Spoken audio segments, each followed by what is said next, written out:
Penile prosthesis can be the solution for men struggling with erectile dysfunction. However, we need to remember that a penile implant is still a medical device. And like any other medical device, things may happen over time that may require revision surgery.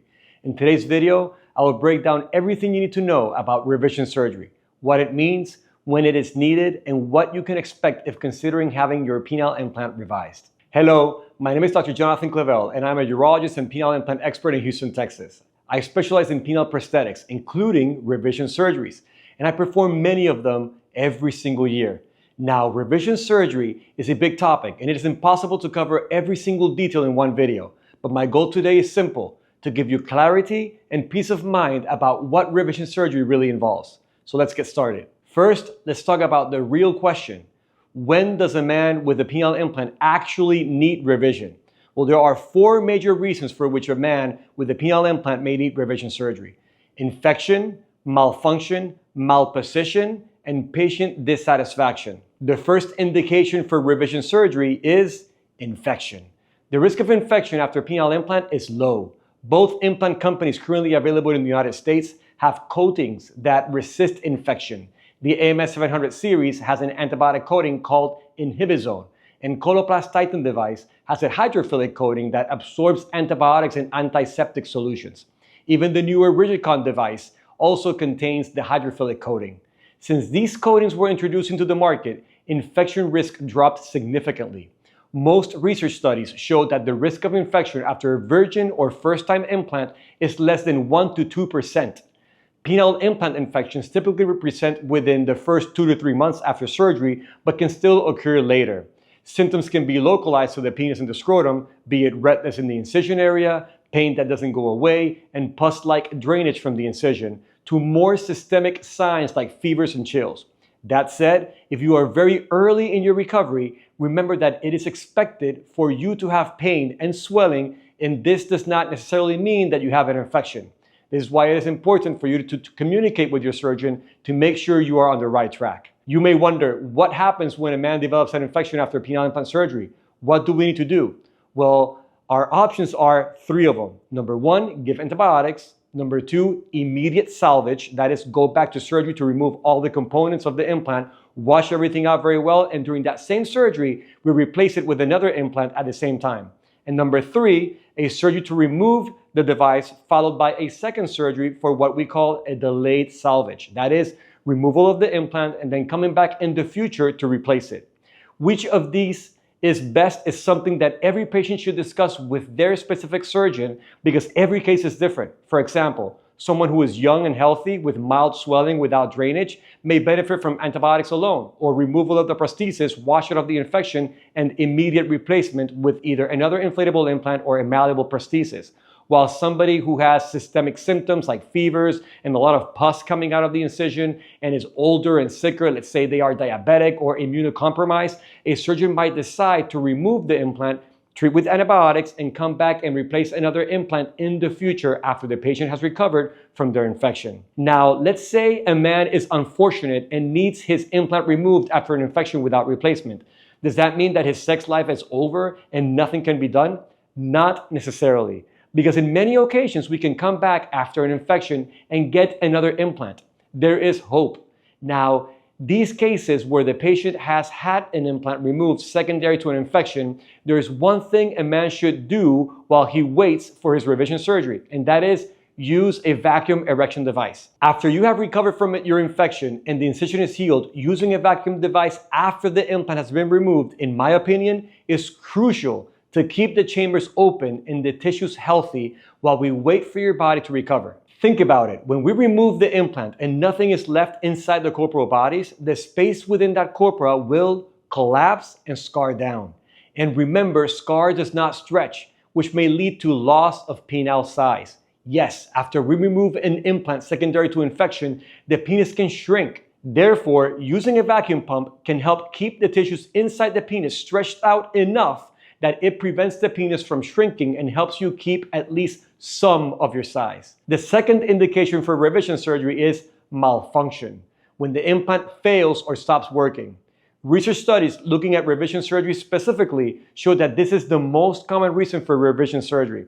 An inflatable penile prosthesis is a great medical device that works and helps restore erectile function, but it is still a medical device. And if you live long enough, all medical devices will eventually stop working. And most inflatable penile implants last between 8 to 15 years. Recent research studies showed the following numbers. 87% of implants are still working at 5 years. About 77% are still working at 10 years, and around 64% last 15 years or more. That means that failure rates go up slowly with time, roughly 13% at 5 years, 23% at 10 years, and 36% at 15 years. And you might wonder, what can fail? Well, the answer is any of the components within that penile implant, that is, the cylinders, the pump, and the reservoir, can fail. In theory, any of these can fail, but in practice, the most common reason for malfunction is leakage of the device. Recent research shows that the most common reason for device malfunction in a coloplast Titan device is tubing fracture, which means that the tubing between the pump and the cylinders break. And with the AMS 700 devices, the most common reason for malfunction is when the cylinder itself breaks. It ruptures and the fluid leaks out of the system. Lastly, if you wonder, how will I know that my device stopped working? Simple. One day you will try to pump up that implant and notice that the device won't get up anymore. And in some occasions, you can even listen to an air leak that sounds like a squeaky tire when it fails. Depending on what failed and when the device fails, your surgeon will decide if one or all the components will be changed. This is something that you should discuss with your specific surgeon, as every situation is different. The third indication for revision surgery is for malposition. I do wish to clarify that this is a general term that encompasses many different things, and just in case this is not synonymous to my surgeon did something wrong. Sometimes the surgery can be done in the correct way, but things shift as you heal, or your specific anatomy did not allow for things to be ideal. Within malposition, there are different things that can happen, and rather than focus on explaining how things go wrong, I would like to quickly talk about how we can fix them. Let's go. Number 1, reservoir herniation. When a reservoir herniates, it can create a bulge in the groin. This usually requires a quick fix with a small incision in the groin to reposition and sometimes anchor the reservoir in place. If done early, sometimes this does not require manipulation of the other components and should not delay healing. Number 2, pump. Sometimes the pump can move forward, it can move back, it can get stuck to the skin. If it is early in the recovery, I try to always preach patience, specifically those first 2 to 3 months as things are still healing.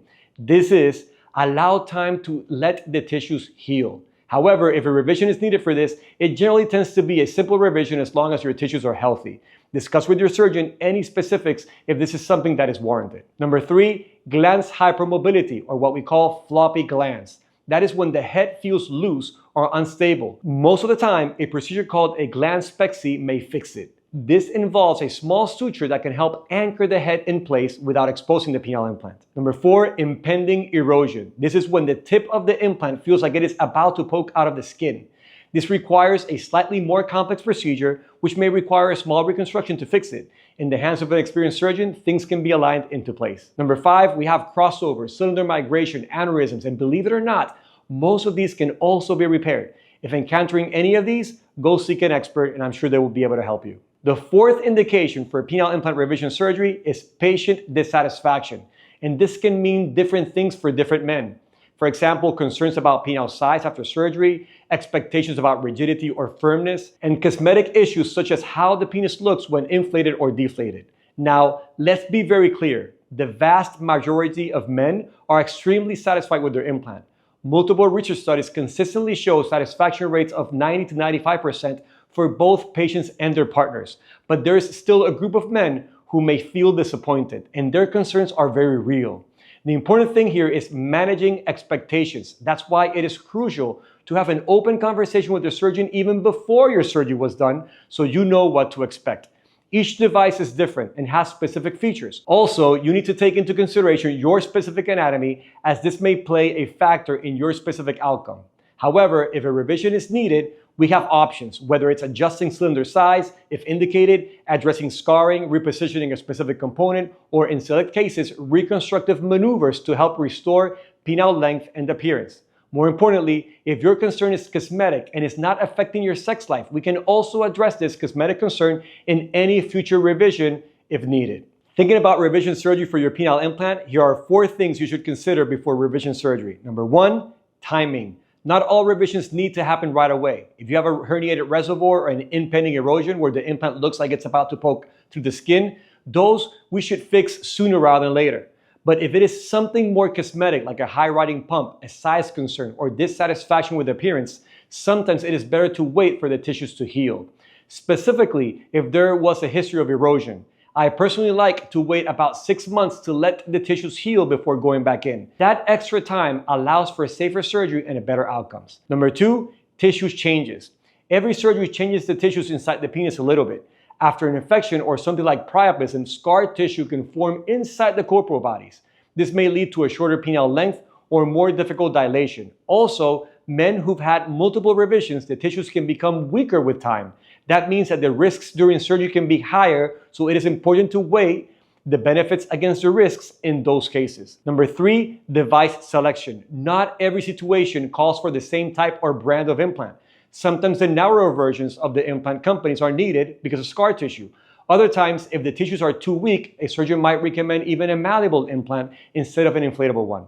The choice depends on your anatomy, prior surgical history, and specific goals. This is something that you should always discuss with your surgeon. And number 4, overall health. Conditions like diabetes, history of prior infections, prior abdominal or genital surgeries, specific medications that can delay wound healing or even having radiation therapy can affect healing and risk. All of these factors play a role in planning the easiest and most effective revision for you. What to expect during surgery? Revision is typically more complex than the first time surgery. It is technically more challenging than primary implantation for the surgeon and may sometimes take longer due to the fact that the tissue planes are not as well defined. There are some cases that are fairly straightforward. For example, a device that fails and everything else is normal, all we need to do is remove it and replace it. Sometimes we can reuse the reservoir, which will make recovery smoother than the original surgery. Sometimes a surgeon might consider draining the old reservoir and leaving it behind to avoid the risk of injuring an abdominal organ like your bladder or your bowels. It is important that every patient follows their specific surgeon's instructions and takes the necessary medications as required. Why? The risk of complications and infection after revision surgery has been proven to be higher than a first-time implantation. How about recovery after revision surgery? Well, it depends on what the revision is for. When a revision is done for malfunction and we are only revising the pump or cylinders, healing is fairly similar to the first time, and in many occasions the pain and discomfort is less than the original surgery since the space for the cylinders has already been created. If we need to perform a reconstruction because the tissue planes are either scarred or too weak, which may require a longer incision or a graft, then we should expect for the recovery to take slightly longer, which may produce more swelling or bruising. Activation of the device also depends on the complexity of the procedure, and it is something that should be discussed with your specific surgeon. In summary, if you are currently considering revision surgery for infection, malfunction, malposition, or poor satisfaction, we understand your frustration. Revision surgery may seem as something very scary, and many men feel let down when they need a revision. But as you saw in this video, revision surgery in most occasions can be highly successful and can restore your quality of life. Remember that as with any other surgery, it is important that the goals of surgery are clearly defined with your surgeon, and things may not be perfect, but as long as you have something that works and everyone is on the same page, you have a very good chance of having a successful surgery. And if you still do not have an implant and are watching this video to prepare, do not let the thought of a revision scare you. Remember one thing, the risk of something going wrong is low, and most men are extremely happy with their penile implants and see this as a life-changing procedure. And lastly, for those who do run into issues, remember one thing, revision surgery is not a setback. It's a second chance at getting your life back. If you enjoyed this video, be sure to like and subscribe and share with others. There are men out there who need to hear the message of hope.